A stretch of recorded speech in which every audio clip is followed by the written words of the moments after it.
Je répartis mon capital en plusieurs comptes parce que je ne vais pas trader beaucoup d'actifs avec le même capital. Et c'est d'ailleurs ce que je recommande avec mes étudiants. C'est-à-dire, en fait, pour un débutant, il faut y aller step by step. Okay. Comme je le dis souvent, devenir riche en trading, c'est lent. S'appauvrir en trading, c'est rapide. Si aujourd'hui, par exemple, je vais vous donner un exemple terre à terre, j'arrive à générer 500 $ par semaine. Combien de métiers ici en Afrique francophone génèrent 500 $ par semaine? Donc le trader, c'est pourquoi on appelle les traders performants les snipers. Parce que l'attitude d'un sniper, ce n'est pas le fait d'aller sur le champ de bataille et de tirer dans tous les sens. Un sniper peut rester là pendant une semaine à observer sa cible. Et même le matériel de travail. Il y a des gens qui tradent avec des ordinateurs qui se plantent chaque 2 minutes. Avec ça, vous prenez une position, l'ordinateur se plante, vous n'avez plus de quoi placer votre stop loss. Tout cela, ça affecte vos performances. C'est comme le disait quelqu'un, je ne sais plus trop, si votre produit peut aider quelqu'un, vous avez l'obligation de le vendre. Ce qui veut dire que si vous avez des informations et des outils qui peuvent aider les gens qui sont dans le besoin et que vous ne le vendez pas, c'est un crime. Mais le plus gros défi avec les indices synthétiques, c'est la taille de position. Parce que comme les marchés ont des tailles de position différentes, si vous voulez faire un plan de money management, il faudra vraiment être sélectif sur le marché avec lequel vous allez travailler pour pouvoir avoir un bon plan. Parce qu'il y a des gens qui, par exemple, ils prennent une formation, mais ils ne sont pas disposés à l'apprentissage. Tu leur dis A, ils font B. Plusieurs fois, moi, j'ai eu des étudiants qui sont venus pour se former sur les marchés boom et crash. Je leur dis, ne vendez pas sur le marché boom. Et comme moi, je travaille avec beaucoup de rigueur, la séance qui suit, je regarde les historiques. J'analyse les historiques. Je vois des étudiants. Des étudiants. Je vois l'historique, je vois qu'il a pris plein de positions à la vente sur les marchés boom. Je dis, mais je t'ai dit quelque chose, tu fais le contraire. Bonjour à toutes et à tous, bienvenue sur cette interview exclusive où nous explorons les parcours des grands entrepreneurs, des grands leaders à travers le monde. Aujourd'hui, j'ai honneur et plaisir de recevoir un invité spécial qui s'appelle Dieudonné, qui est une personne à multiples talents, notamment médecin de formation. Il est trader accompli, il est créateur de contenu, il est auteur de plusieurs livres. Dieudonné a réussi à combiner plusieurs domaines d'activité, notamment la médecine, notamment le trading, notamment les écritures, la création de contenu et d'autres domaines d'activité qu'il va partager tout ça avec nous aujourd'hui. Aujourd'hui, nous allons plonger dans son parcours où il va nous expliquer quels sont les défis qu'il a rencontrés dans son parcours, mais aussi quelles sont vraiment les stratégies qui ont permis de surmonter ces différents défis. Et aujourd'hui, comme je vous ai dit, c'est un trader accompli. Quelles sont les stratégies du trading qu'il utilise? Dieudonné est aussi connu, notamment son expertise dans le domaine du money management et de la gestion du capital. C'est une personne à qui, vraiment, personnellement, je lui dois beaucoup de respect. C'est pourquoi je lui invite pour qu'il puisse partager énormément de valeurs avec la communauté. Donc, sans plus tarder, je vais passer la parole à Dieudonné. Bienvenue sur notre chaîne YouTube déjà, Dieudonné. Merci beaucoup, Djumba. Merci, c'est Doumbia du moins. Doumbia. Omar Doumbia. Merci beaucoup, Omar, de m'avoir invité, de m'avoir accordé ce privilège de participer à ce podcast avec toi. C'est toujours un plaisir de partager notre expérience et ce que nous avons appris de notre parcours avec l'audience. Alors, en même temps, je salue l'audience. Bonjour à tout le monde. Bonjour à notre très grande et chère communauté. J'espère que tout le monde pète la forme aujourd'hui. Alors, nous sommes dans l'atmosphère d'une nouvelle année et je pense qu'on va démarrer de bon pied avec les informations qui vont nous permettre de réussir. Alors, mon nom c'est Dieudonné Agomakwa. Je suis, comme Omar l'a si bien dit, médecin de formation et en même temps, je suis entrepreneur. J'évolue dans plusieurs secteurs d'activité. Je suis trader indépendant depuis 2019 et en même temps l'auteur de 4 livres déjà. Et donc, au sein de ma communauté, bien sûr, comme tu le fais si bien, j'ai le plaisir de partager mon expérience pour aider les gens à passer au niveau supérieur dans leurs différentes activités. Bienvenue sur la chaîne YouTube encore une fois de plus. Donc ça serait juste, je vous demande à toutes les personnes qui vont regarder, qui vont tomber sur cette vidéo, de regarder la vidéo de A jusqu'à Z, c'est-à-dire de tout regarder, parce que Dieudonné est doté d'une expertise extraordinaire dans le domaine du trading, comme il a dit, mais dans d'autres domaines comme sportif. Il a été champion dans le karaté, tout ça. Donc on aura l'occasion de discuter sur tout ça ensemble. Si vous ne me connaissez pas aussi, moi c'est Omar Doumbia, je suis trader professionnel sur les marchés financiers. Je suis investisseur notamment dans les domaines de la crypto-monnaie, de l'immobilier, des transports aussi. Donc ça fait vraiment depuis 2021 que je suis investisseur. J'ai aussi écrit un livre dans le domaine de la crypto-monnaie. Bientôt, nous aurons un nouveau livre sur le trading, c'est en correction, tout ça. Donc, tout ça, restez jusqu'à la fin pour mieux comprendre ce qu'on va partager avec Dieudonné aujourd'hui. Donc, Dieudonné aujourd'hui, sans plus tarder, pouvez-vous nous parler de votre parcours. C'est-à-dire quand j'ai lu dans votre livre, par exemple, la productivité, parce que voilà, on s'est connus, je vous ai connu, ça fait 3 ans, même si on n'était pas la possibilité de se voir tout ça, mais avec les réseaux sociaux. Oui. Donc voilà, on s'est connus en ligne. Donc j'ai eu le privilège tout récemment aussi de lire les livres de la productivité. Tu peux les montrer voilà, bien sûr, à la productivité public, forçante, voilà, ouais. pour tout. Je pense que c'est combien de livres déjà? 4 livres déjà, donc le 4e livres. est toujours en cours. Le premier livre, c'est Productivité x100, c'est mon tout premier livre. Je pense que je l'ai écrit en 2020. 2026, j'ai bonne mémoire, Productivité x100. Après ça, bien sûr, il y a eu des corrections, des rééditions et tout ça. Donc actuellement, c'est la 2e édition qui est actuellement disponible d'ailleurs au sein des librairies 4 vents et FNAC de Dakar. Excellent, excellent. Ouais. Le 2e livre, c'est... C'est le livre Comprendre le trading. Ouais. C'est un livre qui explique les bases et les fondamentaux du trading. Donc, qui vont permettre en tout cas aux gens de pouvoir comprendre les bases du trading avant de se lancer à l'intérieur. Super, excellent. Et le 3e, c'est... Le 3e, c'est le guide pratique du money management. Ça, je l'ai vraiment lu moi aussi. Ouais, je pense que je l'ai apporté. Parmi tous les 4 livres, c'était le premier livre que je suis tombé là-dessus. Donc j'ai lu ça, après j'ai lu la productivité x100. Ouais. Donc après maintenant, le guide pratique du money management, on a le 4e, c'est... Le 4e actuellement, c'est ce qui est en cours, c'est mon journal de trading. Donc ça, c'est un agenda qui va permettre aux personnes de répertorier leurs différentes manœuvres sur les marchés pour améliorer leur performance au cours de l'année 2025. Excellent. Et celui qui est en cours actuellement, c'est un livre qui parle de business, c'est-à-dire toutes les techniques, stratégies et astuces qu'on utilise pour développer un business dans l'écosystème africain. Donc le titre, c'est « Les business qui marchent en Afrique ». Dans l'interview, on aura l'opportunité de discuter tout ça ensemble. Mais aujourd'hui, pour la première question, voilà, vous vous êtes présenté, en tout cas, on vous a connu donc, de ce que vous faites aujourd'hui. Mais pouvez-vous vous présenter, c'est-à-dire de façon brièvement, comment voilà, vous vous êtes intégré dans ce monde du trading, de la finance? Comment vous avez quitté du Bénin? J'espère que vous êtes d'origine du Bénin. D'accord, donc comment vous êtes quitté d'étudiant du Bénin à se retrouver à Dakar et aujourd'hui vous êtes entrepreneur et trader réussi aujourd'hui. Comment ça s'est passé? Raconte-nous, vous avez toutes les minutes qu'il faut depuis votre enfance jusqu'à aujourd'hui. Dieu donné, il est là. Carrément. Je pense que si je dois raconter depuis mon enfance, on va y passer la journée. Okay, mais je vais quand même essayer de partager l'essentiel. Alors, en ce qui concerne mon parcours, comme Omar l'a si bien dit, je viens du Bénin et j'ai frôlé le sol sénégalais en début d'année 2018. C'était le 18 janvier 2018. Parfait. Donc, j'étais venu ici principalement dans le but de poursuivre un cursus universitaire, notamment dans le domaine de la santé, donc qui est la médecine générale.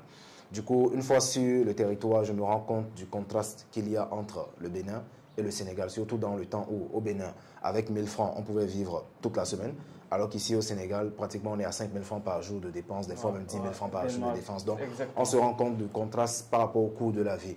Et en même temps, ce qui m'a le plus frappé au Sénégal, déjà, en fait, c'est l'affluence multinationale. Par exemple, au Bénin, quand on sort dehors, on ne rencontre que des Béninois. Okay. Dans le temps, en tout cas. Ouais. Mais au Sénégal, quand on sort dehors, on peut rencontrer des Guinéens, des Camerounais, des Nigériens, toutes les nationalités. Donc, je me rends compte qu'en fait, cette affluence multinationale offre beaucoup d'opportunités. Parfait. Et quand j'ai démarré à l'hôpital, mon objectif principalement, c'était de finir et de trouver un emploi basique, comme tout médecin, dans une structure hospitalière. Mais je me suis rendu compte qu'en fait, une fois à l'hôpital, il y a beaucoup de choses que je n'avais pas compris. Parce qu'on nous a dit que quand on devient médecin, c'est la belle vie. En quelque sorte, on est riche. Mais une fois à l'hôpital, dans le milieu professionnel, on se rend compte qu'en fait, en tout cas ici en Afrique, être médecin ne veut pas dire être riche. Être médecin, c'est plutôt servir. À la limite même gratuitement, au détriment de nos propres intérêts financiers. Alors que moi, mon objectif, c'était bien sûr de m'émanciper financièrement et de sortir ma famille, en tout cas de faire passer ma famille à un niveau supérieur d'un point de vue financier. Donc j'étais obligé bien sûr de chercher d'autres alternatives en plus de la médecine pour pouvoir générer des revenus. D'où mon introduction dans le monde du business. Et j'ai démarré dans le monde du business essentiellement avec le marketing de réseau. Je me rappelle, il y avait une dame qui m'avait prospecté quand j'étais à l'hôpital. Et après ça, j'ai assisté à une conférence. Donc, c'était des produits qu'il fallait vendre, qu'il fallait recommander. Et ensuite, parrainer des personnes et recevoir des commissions. Donc, c'est avec ça que j'ai commencé le marketing de réseau, avec un matériel que j'ai dû bricoler comme ça pour démarrer, pour faire mes prospections et tout ça. Mais au début, c'était pas évident. Mais j'avais en fait l'avantage d'avoir un réseau. C'est-à-dire, c'est aussi ça l'avantage quand vous allez à l'école, quand vous êtes à l'université. Vous êtes connecté. Exactement. Vous avez du réseau, vous avez des connaissances et tout. Donc, développer un réseau pour moi n'était pas compliqué. Donc, je recevais beaucoup de commissions. Je me rappelle dans le temps, je pouvais même frôler jusqu'à 500 000 en un mois en tant qu'étudiant. en tant qu'étudiant grâce au marketing des réseaux. Donc aussi, j'avais aussi des compétences dans la communication que j'exploitais. En même temps, mes compétences dans le karaté que j'exploitais aussi, je donnais des cours de karaté à l'école de police et tout. Donc tout cela, ça me faisait entrer de l'argent à la fin du mois. Parfait. Donc c'était vraiment un très bon début pour moi. Mais j'aurais pu continuer sur cette lancée si le coronavirus n'avait pas frappé à nos portes. Donc en fin de 2019, déjà, l'atmosphère du coronavirus commençait à arriver. Début 2020, pam, le confinement. Donc, on ne pouvait plus sortir, on ne pouvait plus aller prospecter, on ne pouvait plus aller vendre. Tous les business que j'avais montés depuis 2018 jusqu'en fin 2019, tout s'est écroulé. Je me suis retrouvé complètement à zéro. Et malheureusement, pendant que je générais de l'argent, au lieu de préparer mon avenir, je frimais. Parce que quand vous êtes étudiant et vous générez 500 000 en un mois, vous vous dites, ah ben moi je suis le plus riche de mon université, du coup vous la pétez. Et très rapidement on dépense dans des choses vraiment inutiles, on n'arrive pas à épargner, on n'arrive pas à sécuriser pour les jours, les mauvais jours. Donc les mauvais jours sont venus en 2020, donc avec le coronavirus. Et c'est là que j'ai commencé à chercher, vu que j'étais à sec, j'ai commencé à chercher une manière de me faire de l'argent autrement. Là, je commençais à donner des cours de maison, je donnais des cours de maths physique et tout, qui me généraient des salaires à la fin du mois. Mais je me suis posé une question. Si le coronavirus perdurait sur des années, comment je fais? C'est une super bonne question. Si le coronavirus devait durer 50, 10 ans et on n'avait plus la possibilité de sortir pour aller travailler, qu'est-ce que je ferais? C'est là que je me suis intéressé au business en ligne. Donc, je me suis lancé sur Internet pour voir quels sont les différents business que je pouvais faire. Et là, j'ai découvert le dropshipping, j'ai découvert le e-commerce, j'ai découvert plein de types de business et même les prestations de services sur Fiverr, sur Upwork, etc. Mais le seul business parmi tous ceux-ci qui m'avait le plus branché, c'était le trading. Donc, il y a mon frère qui avait déjà démarré dans le métier. J'en ai profité par son intermédiaire pour commencer à apprendre les bases. Et c'est comme ça que j'ai démarré dans le trading. Donc, depuis fin 2019 jusqu'à actuellement, ça a été un coup de cœur. Et depuis lors, en tout cas, je me suis développé et émancipé dans le secteur du trading. Ça, c'était au Sénégal. Tout ça, ça s'est passé au Sénégal. Ton frère, il résidait ici au Sénégal aussi. Il était venu ici au Sénégal pour les études, mais lui-même de son côté, il a dû se lancer dans le monde du business parce que actuellement, si vous voulez vraiment faire de longues études, il faut s'assurer déjà que votre famille soit stable parce que je ne conseille pas en tout cas à quelqu'un qui vient d'une famille pauvre de faire de longues études parce qu'avant d'être opérationnel sur le marché du travail, ça prend du temps, c'est beaucoup d'argent que vous allez dépenser, donc il vaut mieux faire un cursus qui est assez court, qui va vous permettre de sortir rapidement et d'être directement opérationnel sur le marché, donc en développant des compétences clés. Donc c'est ce que mon frère il a dû opter pour, donc automatiquement il a commencé aussi dans le monde du business, donc ensemble nous avons évolué. Parfait, donc maintenant, en étant opérateur sur le marché financier, autrement appelé trader, donc comment vous avez pu gérer maintenant votre carrière de médecine? Est-ce que vous avez arrêté de suivre les cours à l'école ou bien comment ça s'est passé? Est-ce que vous avez pu terminer, achever ça? Ouais, j'avoue que j'ai profité vraiment de l'avantage du coronavirus. Le coronavirus en soi pour moi c'était une opportunité parce que pendant la période du coronavirus on était à la maison. Donc tout se faisait en ligne, les cours étaient en ligne, on ne sortait pas. Donc j'avais un ordinateur d'un côté pour les cours en ligne, un ordinateur d'un côté pour le business en ligne. Donc, depuis ma chaise et ma table, j'étais à la fois en train de suivre les cours, à la fois en train de me développer dans mes business. Et après le coronavirus, ça a été une question de gestion du temps. C'est-à-dire, à aucun moment je n'ai arrêté la médecine. Donc, je jumelais entre la médecine et mes différents business, mais tous mes temps libres étaient exploités. Donc, quand j'avais du temps libre côté médecine, j'étais dans le business. Quand j'avais du temps libre côté business, j'étais dans la médecine. Donc, je chevauchais entre les deux.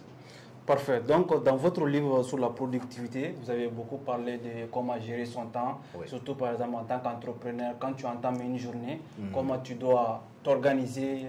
Voilà, il y a des fois, tu peux faire des to-do list, il y a des contrebalances. Maintenant, comment aujourd'hui, par exemple, tu parviens, quand tu te lèves le matin, avec les carrières en trading, tu dois suivre tes patients.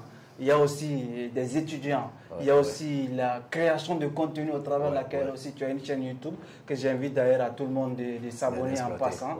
Donc je vais mettre les liens en barre de description. Maintenant, comment tu parviens à cumuler tout ça? Parce que tu as partagé aussi certaines notions sur le livre, sur la productivité, mais j'aimerais que tu me dises comment ta journée, comment est la journée propice que Dieu donné aujourd'hui? C'est ça, c'est une très bonne question, c'est-à-dire comment je structure ma journée pour être productif sur tous ces aspects.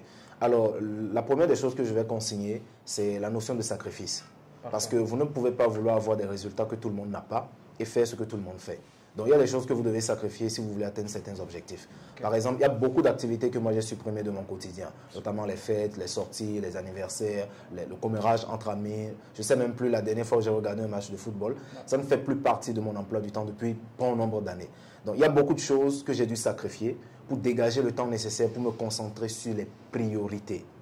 Donc, une fois qu'on dégage maintenant le temps, il faut maintenant structurer ce temps-là de telle sorte que ça soit bien exploité. Alors, en quoi faisant? Premièrement, je me lève toujours avant le soleil. Okay. C'est-à-dire, je m'impose pour discipline de me réveiller toujours avant le soleil. Donc, je conseille souvent aux gens de se lever autour de 5 heures du matin. Okay. Quand on se lève à 5 heures du matin, tout est calme. Super. Et on a vraiment le temps et l'énergie nécessaire de manière dégagée pour pouvoir prendre de l'avance sur certaines choses. Donc, faire les choses les plus prioritaires, même avant 8 heures. Donc, entre 5 heures du matin et 7h, 7h30, je prépare mes setups de trading, les contenus, je les programme. Tout ce qu'il a fait comme suivi, je le fais. Donc, à partir de 8h, je suis à l'hôpital. Donc, de 8h à 14h, s'il y a des consultations, des visites et tout ça, on le fait. Et à partir de 15h maintenant, retour à la maison. Quand on retourne à la maison, on reprend avec le business. Donc, quand on reprend avec le business, notamment entre 15h et 17h, ce sera la création de contenu dans l'après-midi, ou bien le suivi des étudiants, ou bien la programmation de certaines choses. Bref, tout ce qui tourne dans l'aspect business, les ventes, les prospections et tout ça. Alors, entre 17h et 18h, 18h30, je suis au sport presque tous les jours. Et à partir de 20h jusqu'à 21h, je suis en séance Zoom avec mes étudiants. Donc là, on fait des séances Zoom, les meetings et tout ça. Entre 21h et 23h, je lis. Donc tout ce qui est lecture, apprentissage et tout ça, parce qu'il faut se former continuellement. Et à 23h pile, je retourne au lit. Et entre 23h et 5h du matin, je suis en repos et à 5h, ça recommence. Donc voilà un peu comment je structure ma journée. Se lever à 5h et faire les choses les plus importantes avant le coucher du soleil. C'est ma devise. Ça fait une très bonne réponse aussi. Ouais. Maintenant, quand tu avais commencé le trading en 2019, c'est ça, 2020 comme ça? Fin 2019-2020. Fin 2019-2020. Donc tu opérais plus sur le marché Boom Crash, d'où tu avais même créé une académie. Jusqu'à présent, ça s'appelle la Boom Crash Empire. Donc, sur le marché Boom Crash Empire, la manière dont ça se passe, par exemple, j'espère qu'il n'y a pas des indices boursiers, parce que moi, personnellement, je n'ai jamais eu l'occasion. À mes débuts, j'avais commencé à opérer sur ces marchés, mais au fur et à mesure, j'ai compris que voilà, j'étais encore beaucoup plus rentable sur d'autres marchés, comme le marché du Forex, voilà, les marchés des cryptos, donc, parce qu'il y a des sessions de trading, il y a des annonces économiques, des analyses fondamentales à faire. Moi, je me suis dit, voilà, comme c'est plusieurs types de marchés, vraiment, moi, j'ai eu l'occasion de me spécialiser sur le Forex, sur les indices boursiers, qui est S&P 500, US30, US100, et en plus de ça aussi, les matières premières, l'or, XAI, USD, le pétrole, j'exploite beaucoup ça. Mais personnellement, ça c'est personnellement, je n'ai pas eu l'opportunité. J'ai pris quelques trades sur ça, j'ai fait quelques mois, 2 mois comme ça. Mais vu que je n'avais pas aussi une personne à qui on travaille ensemble, qui opère ces marchés, c'était vers 2022 comme ça. Je n'ai pas vraiment eu plus de motivation à continuer cette secteur d'activité. Mais par contre, toi, j'ai vu aussi tes vidéos à l'époque là-dessus. Mais finalement, ça m'a pas... Voilà, je me suis focalisé sur les... Beaucoup plus sur le Forex en même temps. J'ai commencé d'abord avec les cryptos en tant qu'investisseur, après trader, après maintenant ouvrir la porte sur le marché du Forex. C'est ça. Tout ça. Donc maintenant, quand tu avais commencé avec les indices synthétiques, donc il y a le boom crash. La manière dont le marché boom crash fonctionne, ce n'est pas le même fonctionnement du marché du Forex. Et aujourd'hui, donc tu opères aujourd'hui un tout petit peu sur le marché, que ce soit Forex, sauf les cryptos, sinon les indices boursiers y compris. Donc, mais j'espère que tu investis sur les cryptos. Oui, bien sûr, en holding. De façon passive, parce qu'il y a plusieurs manières de gagner de l'argent. Donc j'ai fait plusieurs vidéos basiques là-dessus. Maintenant, comment, par exemple, quand tu commences une séance de trading, quand tu vas opérer sur le marché du Forex par exemple, tu vas privilégier une session de trading comme par exemple la session de Londres ou bien la session de New York ou bien par exemple la session d'Asie ou bien tu fais du swing trading, c'est-à-dire tu prends des positions, tu les laisses partir comme ça sur plusieurs marchés en même temps. Ou bien quand tu vas trader, tu te focalises uniquement sur une seule marché à chaque séance de trading.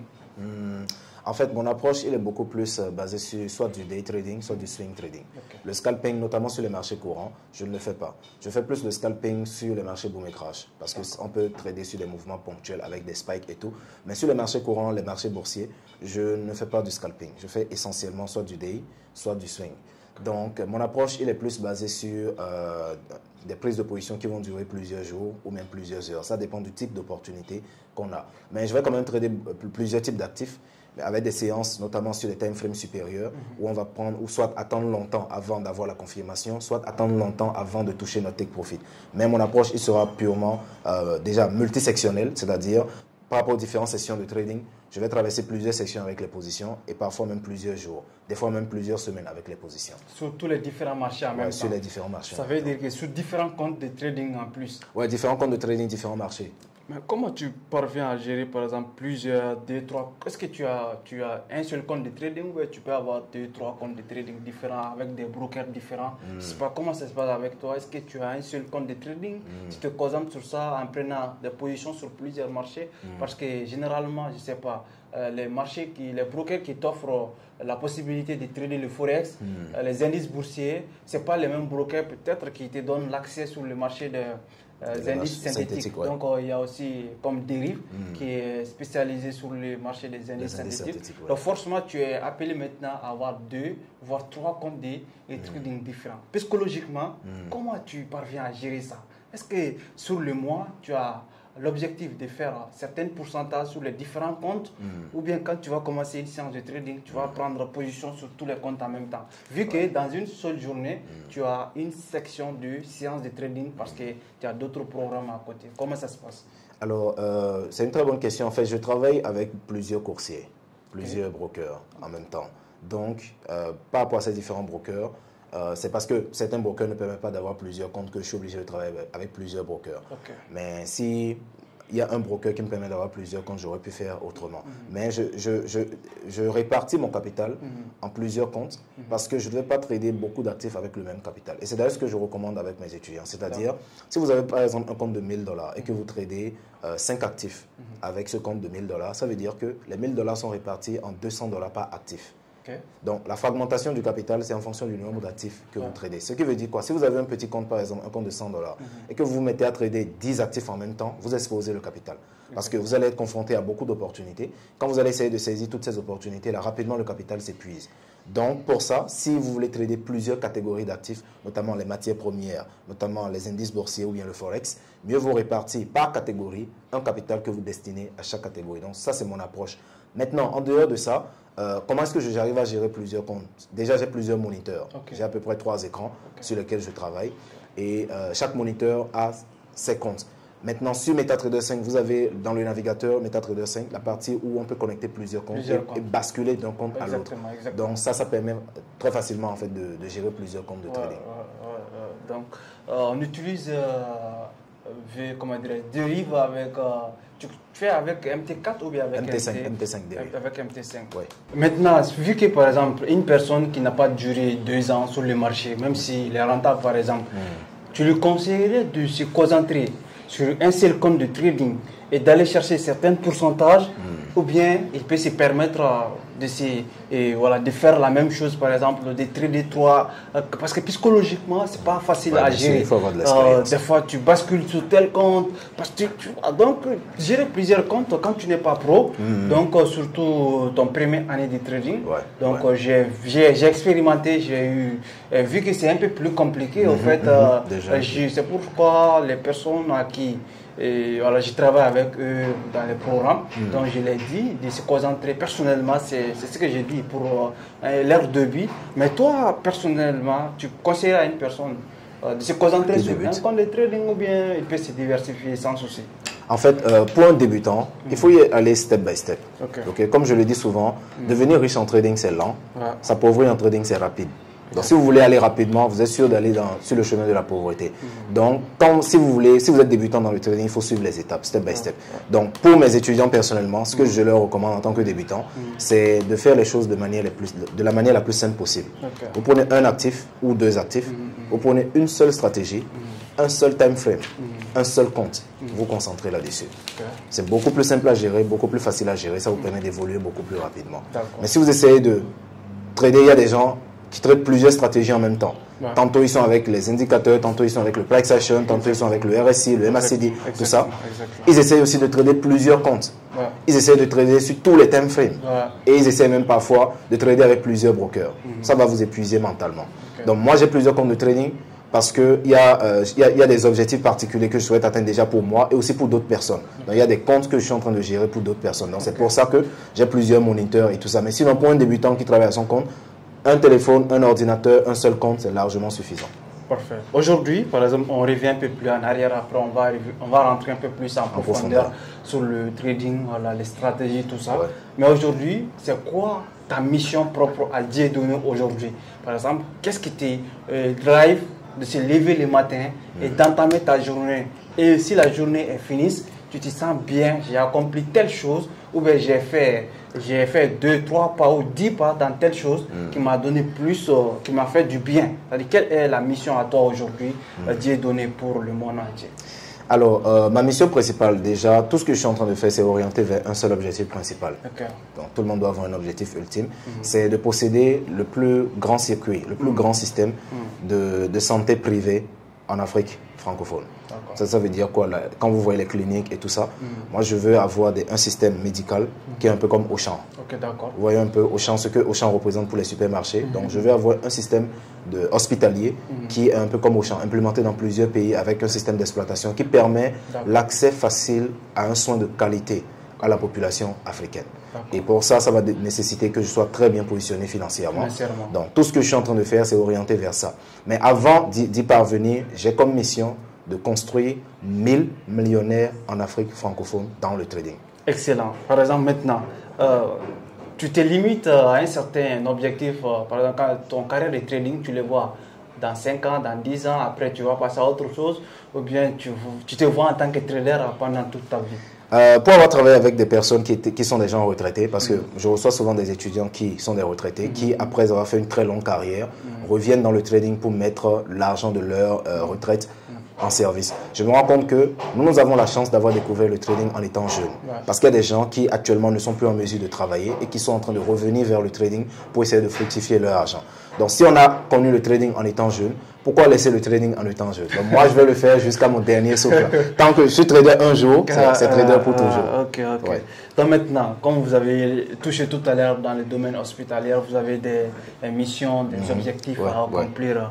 Aujourd'hui, quels sont les plus grands défis que tu rencontres dans ton métier de médecine, de façon professionnelle, qui t'impactent? Est-ce que quand tu t'absentes au travail, est-ce que ça t'arrive de t'absenter des fois? Quels sont les plus grands défis que toi personnellement, en étant multitâche, multi-activité, que tu rencontres aujourd'hui, les plus grands défis? Alors, c'est important d'en parler parce que on ne peut pas obtenir des omelettes sans casser des œufs. Il y a forcément des défis.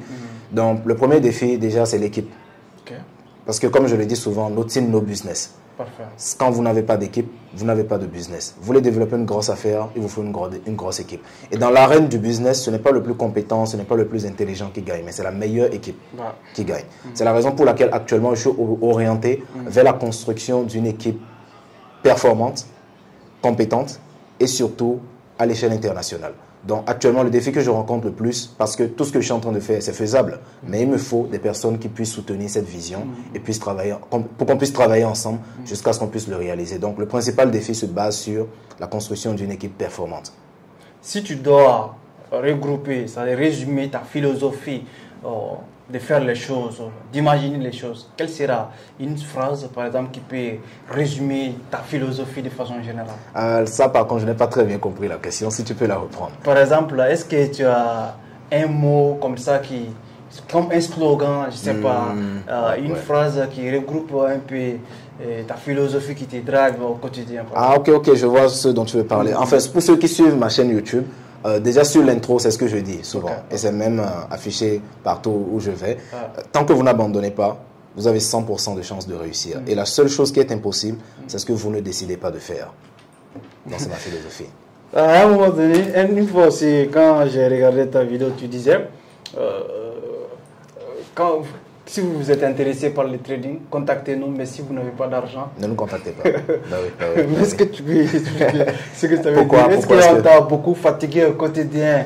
Des personnes qui t'ont contacté, qui n'ont pas d'argent, qui veulent devenir millionnaires, parce qu'il y a des gens comme ça qui veulent devenir riches sans investir dans quoi que ce soit, parce qu'on peut télécharger l'argent comme ça. Ouais. Qu'est-ce que tu en penses là-dessus? Alors, je pense qu'il y a une misconception dans la communication qu'il y a autour du trading. Les gens pensent que le trading, c'est venir télécharger de l'argent et puis voilà, faire fortune du jour au lendemain. Alors que le trading, c'est un métier comme tous les autres. Il y a des étapes à suivre, il y a des choses à apprendre, il y a des erreurs à commettre, de l'expérience à acquérir. Et le pire, c'est que tout cela, ça coûte de l'argent.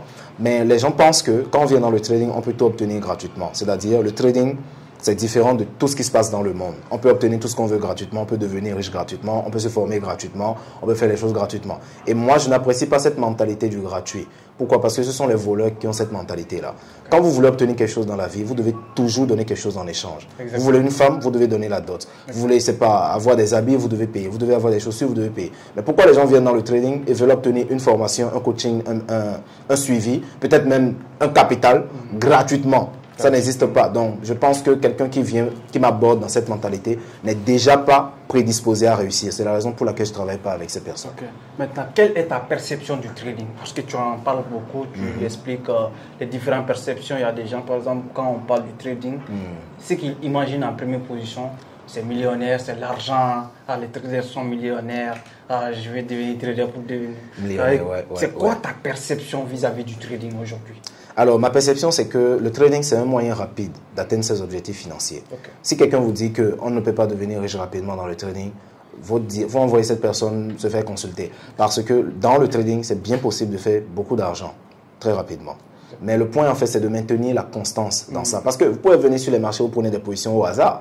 Ça va dans votre sens, vous gagnez beaucoup d'argent. Il y a plein de débutants qui ont commencé, qui ont gagné $2000, $3000 et après qui ont tout perdu. Donc, il y a cette possibilité de gagner beaucoup d'argent dans le trading. Mais pour pouvoir soutenir cette rentabilité et la maintenir à long terme, il y a des étapes à suivre. Et surtout, ces étapes, c'est la construction d'un système. Ce qui veut dire quoi? Quand vous avez un bon système de travail, vous pouvez avoir dans le trading des résultats qu'il vous faut peut-être des années à avoir dans d'autres business. Si aujourd'hui, par exemple, je vous donne un exemple terre à terre, j'arrive à générer $500 par semaine.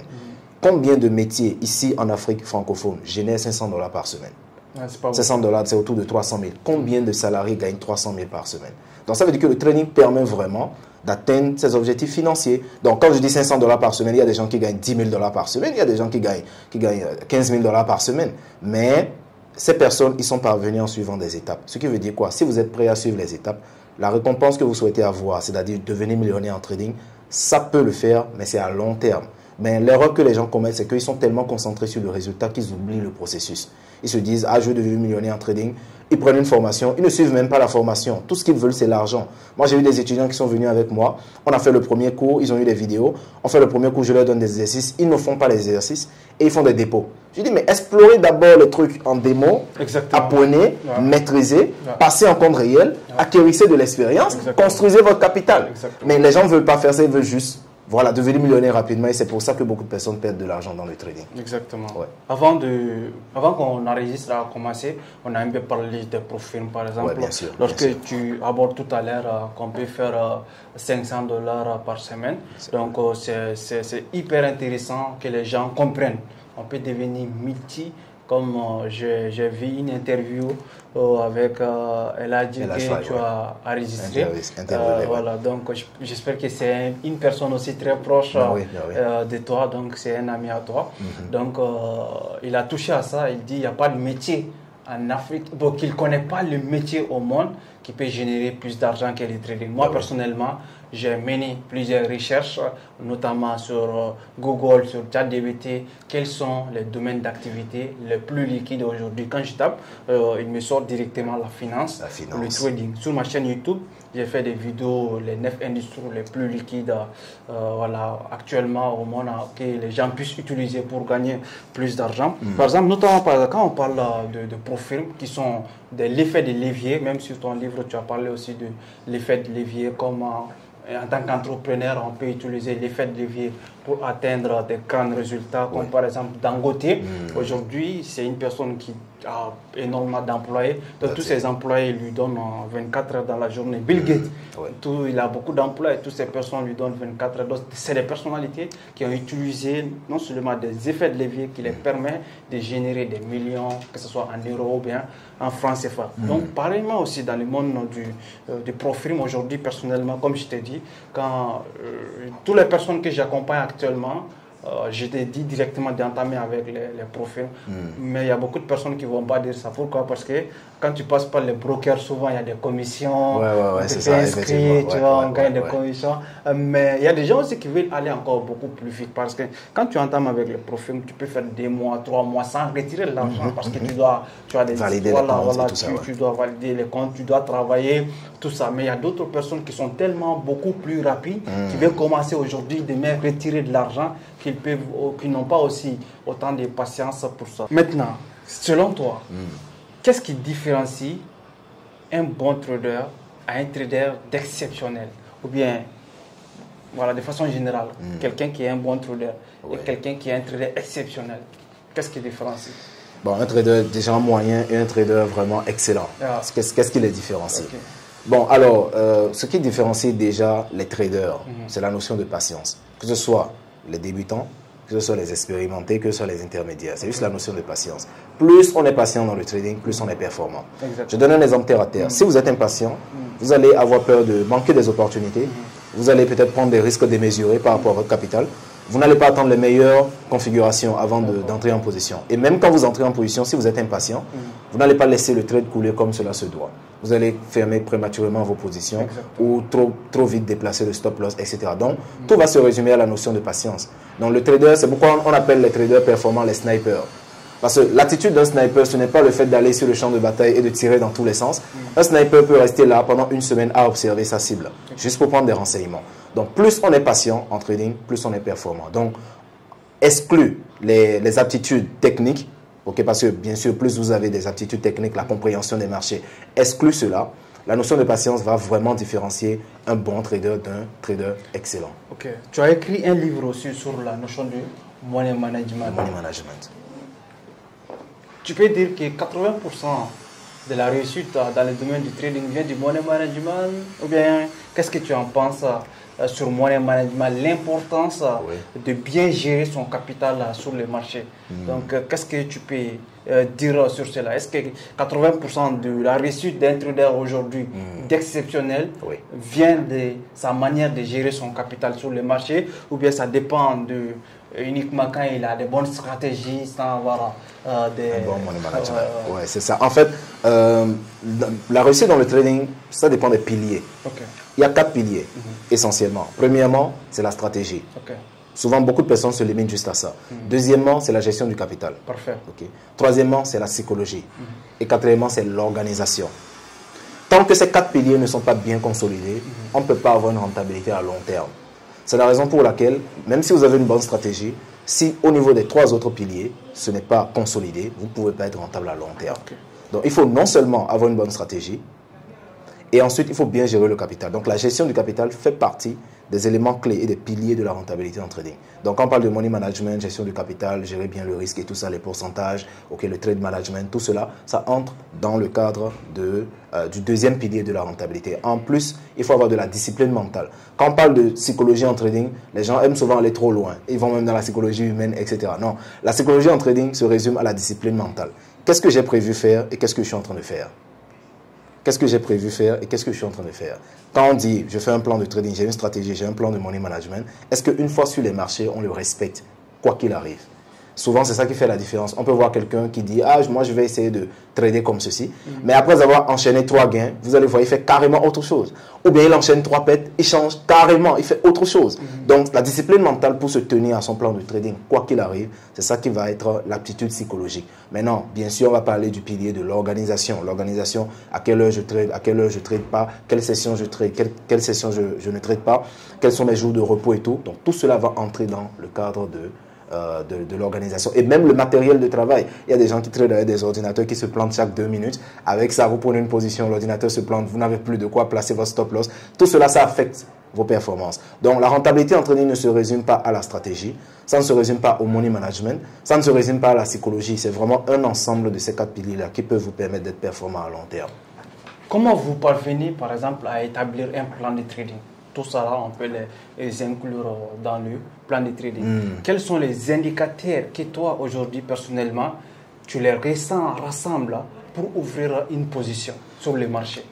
C'est-à-dire d'un point de vue stratégique. D'un point de vue stratégique, de façon générale, ton plan de trading, par exemple, quand tu as une opportunité devant toi, quels sont les critères qui te poussent à cliquer soit sur buy ou bien soit sur sell? D'accord. Alors, peu importe le type de stratégie qu'on utilise, que ce soit la SMC, ITC ou bien indicateur price action, toutes les stratégies ont des points en commun.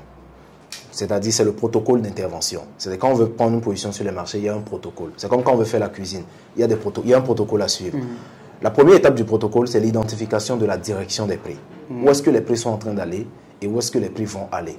Donc, notamment ce qu'on résume en tendance. Donc, dans mon approche sur les marchés, la première étape, c'est l'identification correcte de la tendance du marché. Et une tendance, c'est un ensemble de 2 mouvements. Le mouvement d'impulsion et le mouvement de retracement. Quand on identifie mal l'un de ces mouvements, on peut trader en contre-tendance sans le savoir. Et généralement, on perd en trading quand on est contre la direction des prix. Peu importe votre stratégie, une perte se résume au fait que vous avez tradé contre la direction des prix. Ça veut dire que quand vous êtes dans la bonne direction, vous êtes en gain. Donc la priorité d'un trader, c'est l'identification correcte de la direction des prix. Donc c'est la première étape. Une fois que la direction est identifiée, la deuxième étape, c'est l'identification du point d'entrée. C'est-à-dire, je sais dans quelle direction je vais trader. Maintenant, où est-ce que je vais faire mon entrée? Une fois que le point d'entrée est identifié, la troisième étape, c'est le point de sortie. Beaucoup de personnes se concentrent trop sur le point d'entrée, c'est-à-dire, j'ai une entrée sniper, j'ai fait une entrée sur mèche et tout ça, ce n'est pas important. À la fin de la journée, dans votre historique de trading, c'est là où vous avez fermé la position qui sera comptée. Donc, ce n'est pas là où vous êtes entré qui compte, donc le point de sortie. Et dans les points de sortie, il y a le stop loss et le take profit. Donc, la manière de gérer le stop loss et la manière de gérer le take profit pour sortir de manière optimale. Donc, dans mon protocole d'intervention, je vais plus me baser sur le price action, c'est-à-dire le comportement des prix, plus des indicateurs spéciaux. Quand je parle des indicateurs spéciaux, ce n'est pas les indicateurs que tout le monde connaît, genre moyenne mobile, RSI, et non. J'ai des indicateurs qui sont clés, qu'on utilise en interne avec nos étudiants, ce sont nos propres outils, qu'on va utiliser pour identifier non seulement la direction des prix, mais aussi les points d'entrée. Et après ça, c'est juste l'exécution sur le trade management. Parce qu'au fur et à mesure que tu évolues dans le domaine du trading, tu as la possibilité de créer soi-même créer des indicateurs, généralement, créer des bots et tout ça. Même tous les indicateurs qu'on utilise au quotidien, que ce soit RSI, les bandes Bollinger, ce sont des personnes qui ont... Le trading n'est pas né avec ces termes. Donc, ce sont des personnes comme, par exemple, la théorie des dos de Charles Doe. Donc, ce sont des personnes qui utilisaient une certaine stratégie pour opérer sur le marché financier et au travers laquelle, après leur carrière, généralement, les gens ont adapté ces manières de trader en fonction à leur nom maintenant qui est devenu des indicateurs ou des systèmes qu'ils utilisent pour trader. Donc, notamment, on va revenir un peu plus en arrière. Par exemple, on va parler encore de la productivité. Très généralement, comme vous êtes une personne multitâche, donc c'est normal quand on parle du trading, après on parle de la productivité, après on parle de la médecine. Donc, c'est normal parce que vous êtes une personne comme ça. Qu'est-ce qui vous a poussé à écrire un livre sur la productivité? Est-ce que c'était parce que vous êtes nonchalant, je ne sais pas. Qu'est-ce qui vous a poussé de toute façon d'écrire un livre sur la productivité? C'est exactement la question qui est revenue. C'est-à-dire, comment vous faites pour gérer autant de choses à la fois? Tout le monde me demandait ça. Parce que les gens voient, à la fois je suis à l'hôpital, à la fois je suis dans le business, à la fois je suis au sport et tout ça. Et partout, j'ai toujours été régulier. Et partout, j'ai toujours eu de bons résultats. Donc, les gens se demandent, mais en fait, quand on me regarde, on a comme l'impression de ne rien faire de sa vie. Souvent, mes collègues ils me disent, mais toi, quand on te regarde, on a comme l'impression que nous, on ne fait rien de nos vies parce que tu es tellement occupé, tellement chargé, tellement productif. Mais comment tu fais? Et comme j'étais fatigué de répondre à chaque fois aux gens individuellement comment je faisais, je me suis dit, on écrit un livre et dans le livre, on va tout mettre. Comme ça, toute personne qui lira le livre pourra bénéficier de la réponse. Donc, c'est ce qui m'a motivé à écrire un livre. C'est juste pour répondre à une question qui revenait trop souvent. Comment tu arrives à gérer ton temps? Donc j'ai décidé d'écrire un livre pour ça. Et voilà, actuellement, beaucoup de personnes en profitent. Et sur le trading aussi, pourquoi tu as écrit tant de livres sur le trading? Bon, déjà parce que, comme je te l'ai dit tout à l'heure, le trading, c'est un domaine qui m'a beaucoup passionné. Et actuellement, c'est un domaine qui fait partie de mon quotidien. Donc, je vois qu'il y a beaucoup de personnes qui ont cette envie d'apprendre, cette envie de développer, de se développer dedans, mais qui n'ont pas les bons outils. Donc, je me suis dit, il serait criminel pour moi d'avoir des informations qui peuvent aider les gens et de ne pas en faire profiter aux gens. C'est comme le disait quelqu'un, je ne sais plus trop, si votre produit peut aider quelqu'un, vous avez l'obligation de le vendre. Ce qui veut dire que si vous avez des informations et des outils qui peuvent aider les gens, qui sont dans le besoin et que vous ne le vendez pas, c'est un crime.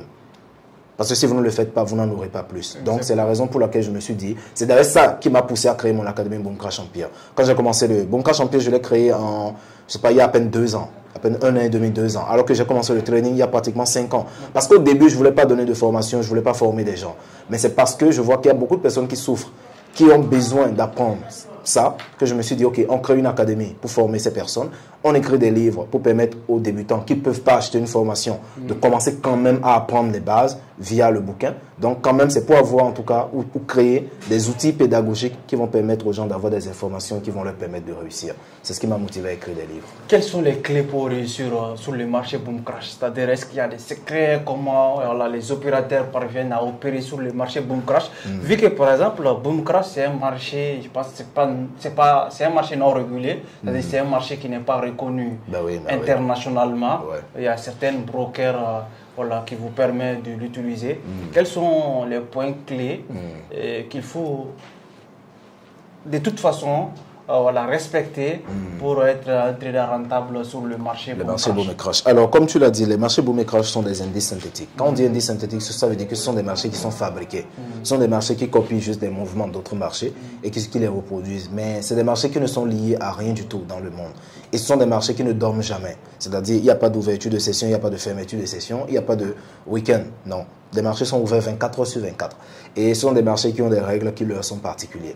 Alors, pour la catégorie, il y a plusieurs catégories d'indices synthétiques. Il y a les jump, il y a les range break, il y a les DEX et tout ça. Mais dans la catégorie boom et crash, comme leur nom l'indique, le marché explose dans une direction. Sur les marchés boom, on a des explosions à la hausse. Sur les marchés crash, on a des explosions à la baisse. Donc, ces mouvements rapides, c'est ce qu'on va appeler des spikes.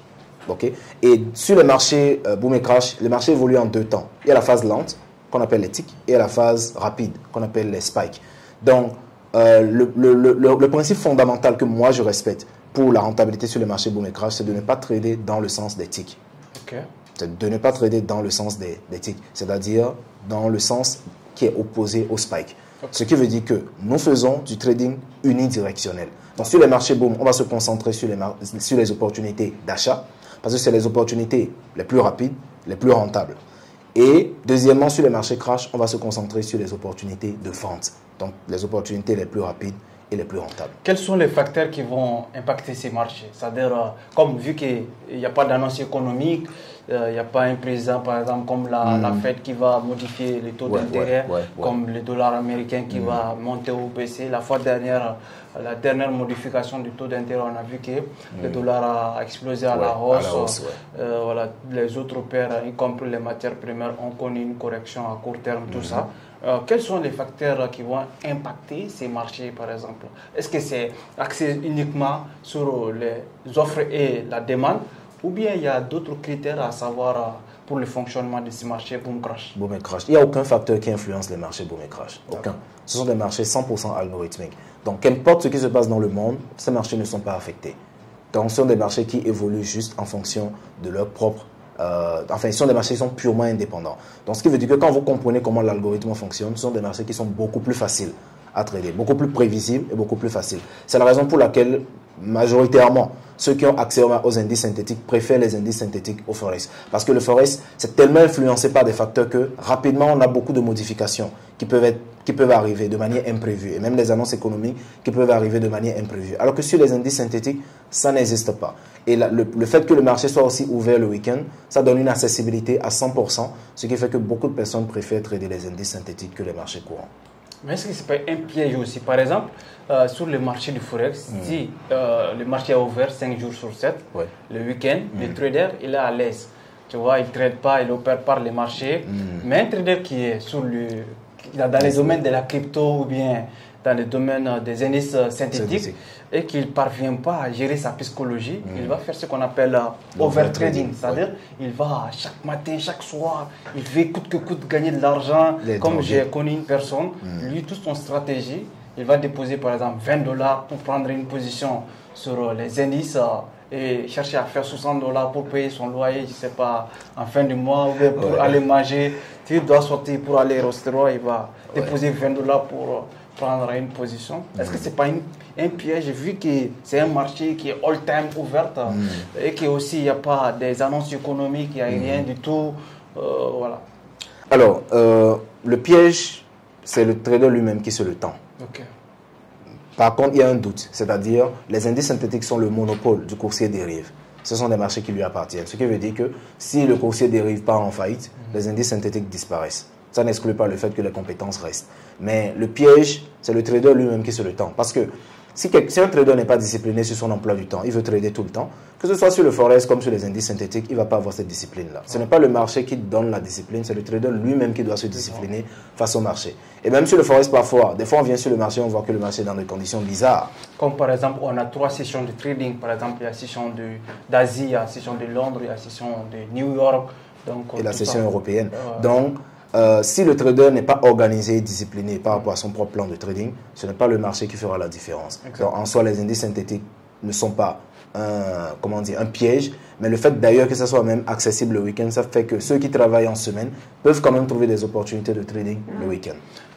Quel conseil donnerais-tu à une personne qui souhaiterait se lancer dans le trading, mais sur le marché des indices synthétiques? Quels sont parce qu'on va revenir après sur les autres marchés, mais pour réussir sur le marché des indices synthétiques, quel conseil tu donnerais à une personne? Parce que j'ai vu aussi vraiment sur tous les différents marchés, comme le marché financier, c'est des véhicules. Tu vois, du trading, c'est-à-dire soit tu utilises un véhicule qui est basé sur le marché des devises monétaires, soit tu passes par les indices synthétiques, soit tu passes par les indices boursiers, ou bien tu vas trader les actions, ou bien tu vas trader les matières premières. Donc il y a plusieurs véhicules pour utiliser, pour faire du trading. Notamment maintenant, en tout cas, chaque véhicule peut avoir ses critères et tout ça, mais une personne qui... Est-ce qu'on connaît déjà la liquidité qui tourne autour du marché des indices synthétiques? Comme je l'ai dit, les indices synthétiques ont les règles qui sont propres à eux, c'est-à-dire c'est la maîtrise juste de leurs algorithmes. Donc, en fait, ce sont des marchés qui s'inspirent juste des autres marchés pour donner des mouvements. Comme les indices boursiers. Par exemple, les indices boursiers comme les futurs, les marchés du futur, par exemple comme E-mini, tu vois, ce sont des actifs qui vont représenter les cours des autres actifs. Donc tu as la possibilité aussi de spéculer sur ces différents marchés. Je vous laisse la parole. C'est ça en fait, parce que les indices synthétiques, comme ils ne sont influencés par rien, le seul paramètre déterminant c'est l'algorithme. Donc, ce qui veut dire qu'on traite juste en fonction de ce que le marché donne. Donc, toutes les notions de liquidité, ou bien toutes les notions qui vont impacter les autres marchés n'auront pas vraiment de valeur sur les C'est indépendant. C'est indépendant complètement. Donc, si quelqu'un veut réussir sur les indices synthétiques, ce que je pourrais conseiller déjà, c'est de maîtriser les cotations.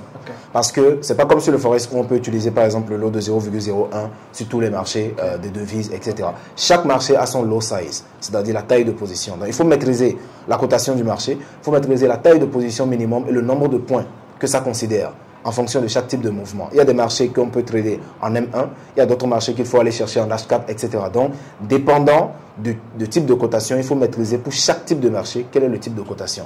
Maintenant, la deuxième des choses, bien sûr, il faut comprendre avec quelle stratégie travailler sur chaque type de marché. Quelle est la stratégie qui est applicable sur les marchés boom et crash, applicable sur les marchés range break et applicable sur les marchés des volatilités. Dépendant du type de marché que vous utilisez, vous déterminez une stratégie qui est spécifique par rapport à ça. Mais le plus gros défi avec les indices synthétiques, c'est la taille de position. Parce que comme les marchés ont des tailles de position différentes, si vous voulez faire un plan de money management, il faudra vraiment être sélectif sur le marché avec lequel vous allez travailler pour pouvoir avoir un bon plan. D'accord. Maintenant, en tant que trader, comment vous faites pour calculer le size, par exemple? Est-ce qu'il y a une plateforme basée sur ça, comme FXBook, au travers de laquelle on peut calculer les risques pour pour le Forex et voilà, pour les indices boursiers, il y a d'autres aussi plateformes pour ça. Est-ce que pour le marché des indices synthétiques, il y a des plateformes qui nous permettra de calculer le lot size? Par exemple, si j'ai $1000 dans mon compte, je mets $1000, je vais dire que je vais mettre peut-être un exemple, juste 10% sur un seul trade. Sinon, si j'ai 10 000 euros, je peux dire je vais utiliser 1% juste pour un seul trade. Donc, et voilà, pour trouver le lot size, c'est-à-dire le lot que je dois prendre. Pour calculer ça, est-ce qu'il y a une plateforme pour ça ou bien je dois imaginer soit prendre un lot, 0,01 lot, comment ça se passe? Alors, il n'y a pas une plateforme spécifique qui permet de calculer le lot size au niveau des indices synthétiques. Et d'ailleurs, les cotations changent souvent. Les cotations changent souvent, c'est-à-dire en fonction des différents types de marchés, vous pouvez avoir des tailles de position qui vont changer. Donc, c'est la raison pour laquelle, ce que je conseille pour la taille de position, d'avoir un compte démo à côté. D'accord. Quand on veut prendre une position, il faut d'abord expérimenter la position en démo et voir la valeur du stop loss. Et c'est en fonction de la taille de position qu'on a qu'il faut aller dupliquer sur le compte réel. Donc, essentiellement, c'est ce qu'on fait. Tu les vois, par exemple, comme quel niveau de ceinture? Par exemple, quand on prend les domaines de la karaté, tu vois, ceinture blanche, il y a jaune, il y a rouge. Jusqu'à la ceinture noire. Jusqu'à ceinture noire. J'espère que vous avez ceinture noire. Bien sûr, depuis longtemps, ceinture noire. Tu sais, ce qui me passionne aussi avec toi, c'est en fait, mon père a fait plus de 7 ans, 8 ans dans les arts martiaux. C'est une personne, quand tu le vois, c'est comme toi, tu vois. Il est très calmé, il est vraiment, c'est une personne parfaite. Il est aujourd'hui âgé, mais quand tu le vois, tu vas dire qu'il est trop jeune, peut-être que moi-même, tellement qu'il est sportif, tout ça. Je peux lui saluer même en passant s'il tombe la vidéo, tout ça. Voilà, donc à quel niveau de ceinture, par exemple, tu pourras classer le marché des indices synthétiques? Est-ce que c'est blanche? Est-ce que c'est jusqu'au dernier niveau du trading? Est-ce qu'on peut classer un marché? Je pense que c'est le trader qu'on va classer. On ne va pas classer le marché parce que si un marché sur lequel un trader génère $100, un autre trader génère $100 000. Donc en soi, en fait, le marché est là et chacun vient puiser en fonction de son capital, en fonction des risques qu'il est prêt à prendre. C'est comme les débutants, les intermédiaires et les traders avancés. Expérimentés. Mais le marché, lui, il est là en permanence, il ne calcule personne. D'accord. Donc, de façon générale, on peut revenir maintenant sur tous les différents marchés. Quels sont les conseils que donnerez-vous à une personne pour réussir dans le domaine du trading de façon générale? Comme le trading aujourd'hui, c'est l'industrie le plus liquide, la plus rapide à permettre aux gens de devenir millionnaires, de vivre la vie qu'ils ont toujours rêvé de vivre. Quand on prend ton parcours aujourd'hui, par exemple, tu as été fauché à un certain moment, à vrai dire. Mais au fur et à mesure, le travail que tu as entamé vers 2020-2021, ça a carrément changé et beaucoup de choses, notamment en début du trading avec la création de chaînes YouTube. Donc, on peut dire que le trading a vraiment fait une expansion dans votre vie. Pour qu'une personne qui a l'aspiration, qui veut devenir aujourd'hui Dieu donné, tu vois, en termes de connaissances sur le trading, en termes de maîtrise de stratégie, de gestion de risque et tout ça, quel conseil donnerais-tu à cette personne?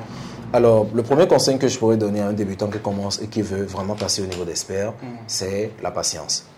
Il faut être extrêmement patient, c'est-à-dire la patience vis-à-vis des résultats que vous voulez obtenir. Même si, par exemple, quelqu'un me contacte aujourd'hui et dit que je veux faire un programme de perte de poids, peu importe la magie qu'on va opérer, ça va prendre le temps nécessaire pour qu'il puisse perdre du poids. De la même manière, quelqu'un vient me voir, dit Dieu donné, moi je veux avoir de la maîtrise dans la boxe ou bien devenir un peu massif, etc. Peu importe la magie qu'on fera, ça prendra son temps. Donc, quelqu'un ne peut pas venir dans le trading voir Oumar qui est dans le trading depuis 3 ans, 4 ans, avoir certains résultats et veut avoir les mêmes résultats en un mois. Il n'y a pas de magie. Plus vous allez rester dans le métier, plus vous allez devenir performant. Donc, il faut se donner le temps. Il faut se donner le temps d'apprendre. Il faut se donner le temps de lire, le temps d'échouer. Parce que vous n'allez pas venir dans quelque chose et exploser dès le départ. C'est souvent ça, les gens ne comprennent pas. Même si vous prenez une formation, il y a des choses que vous allez apprendre par la douleur sur les marchés. Il y a des choses que vous devez expérimenter sur les marchés. Et c'est ce que je conseille d'ailleurs à mes étudiants. Je leur demande, quand vous passez en réel, il faut avoir un capital d'apprentissage. C'est-à-dire, le premier capital, ce n'est pas un capital que vous allez utiliser pour générer directement de l'argent. Il faut avoir un capital qui vous permet d'apprendre et d'acquérir de l'expérience. Parce que, peu importe ce qu'on dit, il y a des choses que vous ne pouvez pas apprendre en démo. Les aptitudes mentales, la psychologie, la discipline, tout cela, ça s'apprend avec de l'argent réel. Et qui dit apprentissage, dit erreur, dit échec. Donc, forcément, vous allez devoir perdre de l'argent avant de commencer à en gagner. Mais la bonne nouvelle, c'est quoi? Vous pouvez perdre pendant 3 ans dans le trading. et en 6 mois, vous récupérez le double de tout ce que vous aviez perdu précédemment. Donc, c'est pourquoi je dis aux gens d'être patients. Il y a quelqu'un qui vient, il paie un compte de 20 $, il commence à pleurer. Il paie un compte de 50 $, il commence à pleurer. Tu veux devenir millionnaire dans un métier et tu paies 20 $, tu pleures. Ça n'a aucun sens, ce n'est pas cohérent. Donc, je demande, premièrement, d'être extrêmement patient vis-à-vis des résultats que vous voulez obtenir. Ça va venir forcément. Tant que vous êtes constant dans l'effort, tant que vous êtes constant dans l'apprentissage, ça va forcément venir. Deuxièmement, il faut intégrer une communauté. Parce que le trading, c'est vaste. Okay? Aujourd'hui, je peux gagner de l'argent avec mes propres méthodes. Ça n'empêche pas Omar de générer de l'argent avec ses propres méthodes. Donc, autant de traders, autant de méthodes. Donc, quand vous allez sur YouTube pour apprendre, vous allez être confronté à tellement d'informations que vous ne saurez pas filtrer. Vous ne saurez pas, en fait, par quoi commencer, par quoi terminer. Donc, si vous n'êtes pas dans une communauté sous l'accompagnement d'un mentor, vous allez beaucoup vous disperser. Donc, vous allez croire que vous êtes en train d'apprendre, alors que en fait, vous êtes en train de tirer dans tous les sens sans réellement être sur un bon chemin. Exactement. Donc, c'est la raison pour laquelle vous devez mettre en place, enfin, vous devez intégrer une communauté sous l'accompagnement d'un mentor. Et quand vous êtes sous l'accompagnement d'un mentor, ne faites pas le génie. Soyez disposés. Parce qu'il y a des gens qui, par exemple, ils prennent une formation, mais ils ne sont pas disposés à l'apprentissage. Tu leur dis A, ils font B. Plusieurs fois, moi, j'ai vu des étudiants qui sont venus pour se former sur les marchés boom et crash. Je leur dis, ne vendez pas sur les marchés boom. Et comme moi, je travaille avec beaucoup de rigueur, la séance qui suit, je regarde les historiques. J'analyse les historiques. Je vois des étudiants. Des étudiants. Je vois l'historique, je vois qu'il a pris plein de positions à la vente sur les marchés boom. Je dis, mais je t'ai dit quelque chose, tu fais le contraire. Parce que peut-être il va te dire qu'il a perdu de l'argent. Oui, il a perdu de l'argent. Donc, voilà. Tu vas analyser comment il a fait les choses. Voilà, c'est ça. Tu découvres après, il a enfreint les règles. Voilà. Donc, je dis, mais ce que moi, je t'apprends, je l'ai appris par expérience. Si tu ne respectes pas ça, tu vas devoir revivre les mêmes expériences que j'ai vécues pour dégager ces différentes notions que je t'ai enseignées. Donc, quand vous avez l'instruction d'un mentor ou bien d'un coach, faites exactement ce qu'il vous dit. Quand le coach vous dit faites A, faites A. Quand le coach vous dit faites B, faites B. Maintenant, si vous respectez ce que le coach dit, vous n'avez pas les résultats, ça c'est différent. Mais d'abord, vous devez respecter à la lettre ce qu'on vous enseigne. Ne faites pas autre chose. On vous dit vous tradez en M5, restez en M5. On vous dit vous tradez en H4, restez en H4. Donc, de telle sorte que vous êtes sûr de maîtriser la méthode que votre encadreur vous a enseignée. Donc, c'est en faisant cela et en respectant la même chose tout le temps que vous pouvez vous développer. Et pour finir, je vais finir avec cette citation de Bruce Lee qui disait « Je ne crains pas l'homme qui a exercé 1000 techniques une fois, je crains l'homme qui a exercé une technique 1000 fois. » Il vaut mieux répéter la même chose tous les jours, 10 000 fois, plutôt que de répéter 10 000 choses une seule fois. C'est pour dire quoi? Si vous voulez réussir dans le trading, il faut être fidèle. Le trading n'aime pas la prostitution. Il y a des gens qui changent de stratégie chaque 3 mois. Ils font 2-3 pets, ils changent de stratégie. Ils ajoutent un nouvel indicateur, ils ajoutent un nouveau élément, ils changent de time frame. Tant que vous n'êtes pas fidèle à votre méthode, votre stratégie, votre actif ou bien votre broker, vous allez faire beaucoup d'erreurs inutiles. Donc le trading aime la fidélité. Donc une fois que vous avez pris un coaching, une fois que vous maîtrisez une méthode, répétez la même chose tout le temps, jusqu'à ce que ça soit ancré dans vos veines, de telle sorte que ça devienne des automatismes. Et c'est comme ça que vous allez aller sur le marché et télécharger de l'argent, parce que vous avez des automatismes. Donc voilà ce que je peux recommander pour un débutant qui veut réussir dans le domaine. Maintenant, parlez-nous de l'importance d'utiliser. J'espère que voilà, on dévore un peu le temps, mais c'est tellement passionnant qu'on discute ensemble, de discuter avec toi. Donc, que j'aimerais développer encore beaucoup plus de choses. Mais parle-nous du journal du trading. Tu as écrit le dernier livre, c'est sur le journal du trading, mais même sans livre, vraiment, il y a... Pourquoi déjà tu as écrit un livre? Ça va faire ressortir l'importance d'avoir les journaux du trading. Comme je t'ai dit, je t'ai montré, moi j'utilise les cahiers, j'ai plein de cahiers depuis 2024, jamais jusqu'à aujourd'hui.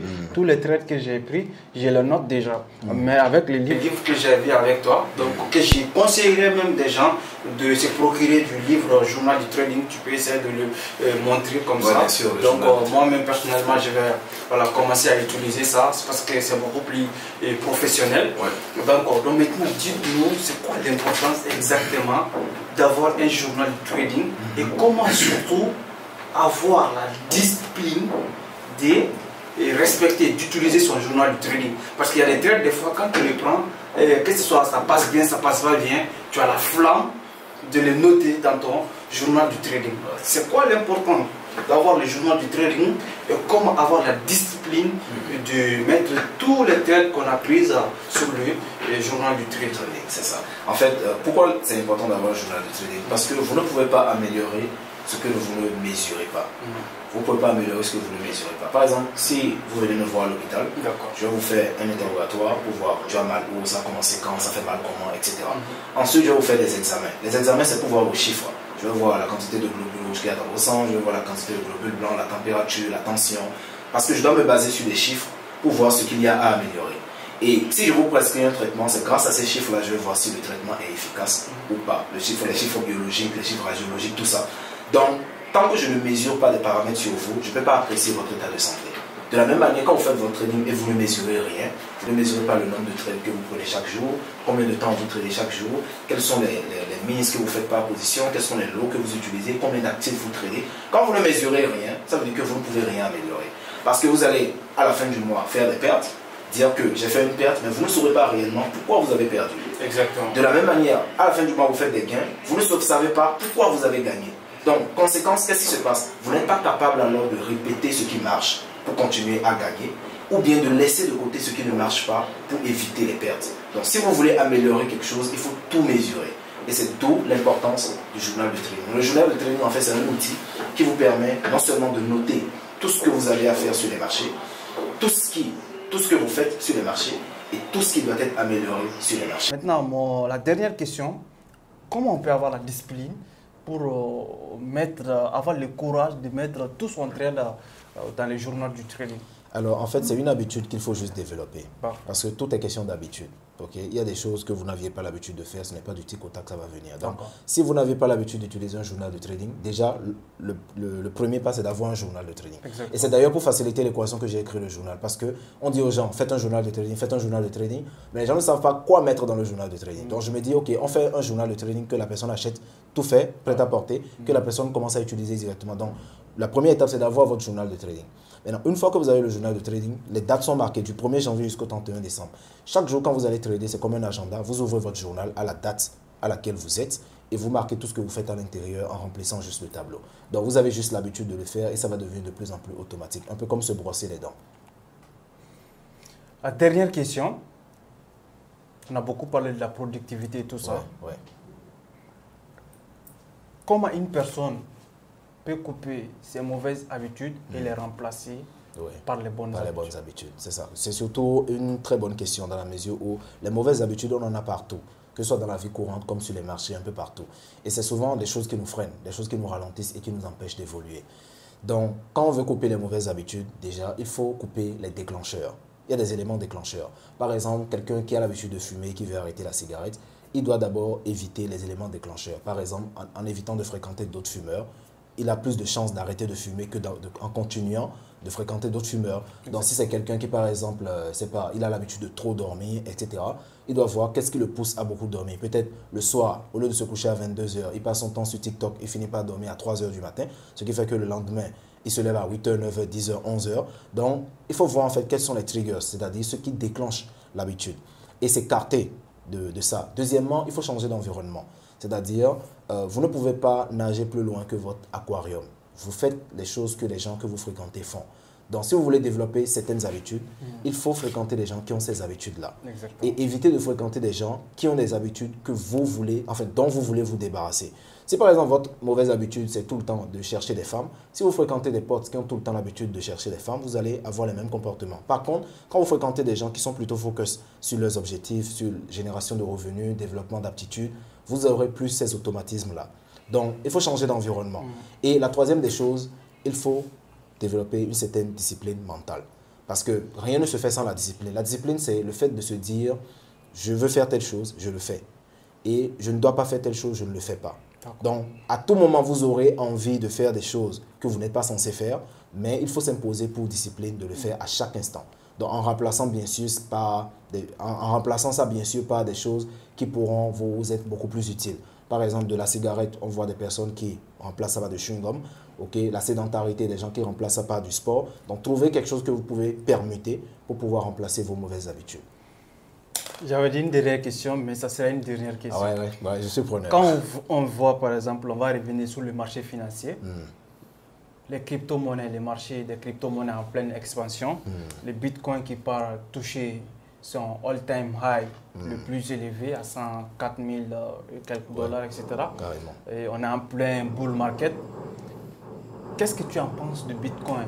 Quelles sont tes perspectives vis-à-vis de l'évolution du Bitcoin sur le marché et surtout une personne, un investisseur qui veut continuer à gagner de l'argent, que ce soit de façon active ou passive sur le marché de la crypto-monnaie, notamment Bitcoin. Qu'est-ce qui peut conseiller à ces personnes-là et quelles sont tes perspectives vis-à-vis Bitcoin et les autres cryptos? Alors, ma perspective sur les crypto-monnaies déjà, ce sont des actifs qui sont utiles dans la mesure où d'ici quelques années, on ne va parler que de ça. L'argent physique, l'argent en papier va disparaître. La preuve, aujourd'hui, on a Orange Money, Wave. Moi, je fais très rarement des transactions avec du liquide. Je fais tout le temps du Wave, du Orange Money. Donc, c'est électronique. Donc, de plus en plus, on va passer vers de l'argent électronique. Et parmi les différents actifs qu'on a, les actifs électroniques les plus populaires en ce moment, ce sont les crypto-monnaies. Et pour moi, les crypto-monnaies, c'est juste le début. C'est pas comme si j'étais aussi actif dans les cryptos comme toi, mais je sais pertinemment que ce n'est que le début. C'est l'évolution normale des choses. Avant, les téléphones qu'on utilisait, c'était des gros téléphones qu'on utilisait, c'était juste des riches qui avaient ça. Aujourd'hui, tout le monde a un smartphone dans sa poche. Avant, pour avoir des photos, il fallait aller dans un studio. Je me rappelle avec mes parents, il fallait payer dans un studio avec des dessins au mur pour faire des photos. Mais aujourd'hui, tout le monde a une caméra dans son téléphone, etc. Donc, c'est l'évolution normale des choses. On va bien sûr passer à l'ère de la cryptographie. Donc, les crypto-monnaies, ce sont des actifs sur lesquels il faut se positionner très tôt et jouir du résultat que ça va produire dans les années à venir. Maintenant, ce qui concerne le Bitcoin, on a vu l'impact qu'a eu l'élection de Donald Trump qui, bien sûr, avait déclaré qu'il allait légaliser les crypto-monnaies aux États-Unis. Donc, ça a fait que beaucoup de personnes ont investi sur le Bitcoin. Et le Bitcoin est actuellement à un sommet vraiment exceptionnel. Maintenant, pour ceux qui veulent investir sur le Bitcoin, ou bien sur n'importe quelle crypto-monnaie ou n'importe quel actif, je conseille toujours d'investir lorsque c'est le plus bas. C'est-à-dire, les gens commencent à investir actuellement sur le Bitcoin parce que le Bitcoin est à 100 000 $. C'est une erreur. Si vous n'étiez pas sur le Bitcoin avant que ça n'arrive, il faut attendre que le Bitcoin retrace. Parce que les gens commencent à investir sur les cryptos quand les crypto-monnaies montent. Ils se positionnent en hausse. Et c'est quand la crypto-monnaie commence à retracer qu'eux, ils encaissent des pertes. Et ils se disent que là, les crypto-monnaies, c'est de l'arnaque et tout ça. Non, alors qu'en fait, il faut acheter la crypto lorsque c'est le plus bas possible. Donc, on attend carrément que ça baisse. Et c'est quand c'est en baisse qu'on se positionne pour profiter du prochain mouvement haussier. Donc, pour ce qui est du Bitcoin ou de n'importe quelle crypto-monnaie, achetez lorsque c'est le plus bas possible et attendez que ça monte dans la suite. Lorsqu'on a fait un call ensemble, par exemple, tu as dit que ce call-là, tu avais acheté Bitcoin à 19 000 $. Ouais. Et lorsque Bitcoin était monté, je pense à 21 000, combien de dollars, tu avais atteint tes objectifs. Et tu as vendu tes bitcoins à l'époque. Ouais. Donc, mais tes camarades, tout le monde disait que ça va aller encore beaucoup plus loin de ne pas vendre. Et quelques temps après, il a un peu monté, mais il a fait une forte correction. Donc, juste l'importance aussi d'avoir des objectifs. Ouais, par exemple, du risque reward. Quand tu investis $1, ton objectif c'est aller chercher 3 $, 4 $, 5 $. Et quand tu atteins tes objectifs, de sortir sur le marché. Ça a été un grand plaisir. Je veux juste que est-ce que tu as un dernier mot pour la communauté? Oui. Voilà, ça c'était une première fois qu'on enregistre ensemble, qu'on travaille ensemble. Et j'espère que vraiment on va faire tout nos possibles, tout ce qui est à notre disposition pour le multiplier 2, 3 fois, de continuer à bosser ensemble. Exactement. Parce que la communauté, tout le monde va aimer ça. Ouais. Voilà, parce que moi, je conseille aux gens d'être plus professionnels, de ne pas suivre la masse, de ne pas être des débutants. Ça coule, tu roules, il faut être pro, il faut être carré, il faut apprendre ce qu'il faut apprendre. C'est ça. Et surtout, donc si tu as un dernier mot à dire sur notre communauté. Bon, déjà, je vais vous féliciter d'avoir resté jusqu'à la fin de cette vidéo. Et tel que vous êtes resté jusqu'à la fin de la vidéo, restez jusqu'à la fin de vos objectifs.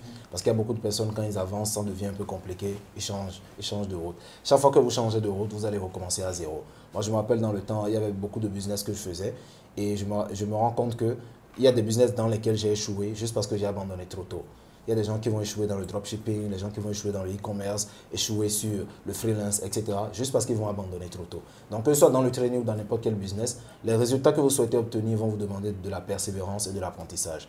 Donc, vous devez tenir le fil jusqu'au bout. Donc, tant que vous n'abandonnez pas, vous avez toutes les chances de votre côté de réussir. Donc, la communauté, ça a été un grand plaisir et un honneur de recevoir M. Dieudonné Agro. Agomaba.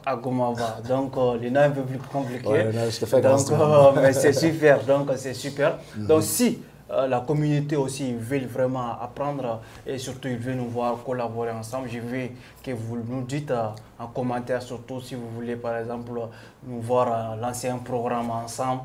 Vous allez apprendre les indices synthétiques, apprendre des Dieudonné, apprendre des mots, tout ça. Donc laissez ces différents messages sous le commentaire. Et comme je vous ai dit, je vous promets aussi, ce ne sera pas la dernière fois qu'on travaille ensemble. Ça va venir, surtout ce que je vous dis, de ne pas attendre de passer à l'action. Comme voilà, il y a des philosophes qui disent le meilleur moment de commencer, c'était peut-être il y a 100 ans, il y a 20 ans.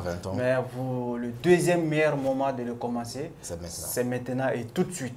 Donc tu fais un choix, tu passes à l'action, que ce soit les marchés financiers où tu veux lancer des business physiques à autre chose, de ne pas attendre l'État, de ne pas attendre une quelconque personne, de prendre la responsabilité, de passer à l'action sur ce. C'était Omar Doumbia et Dieudonné ensemble. On se donne rendez-vous à la prochaine épisode.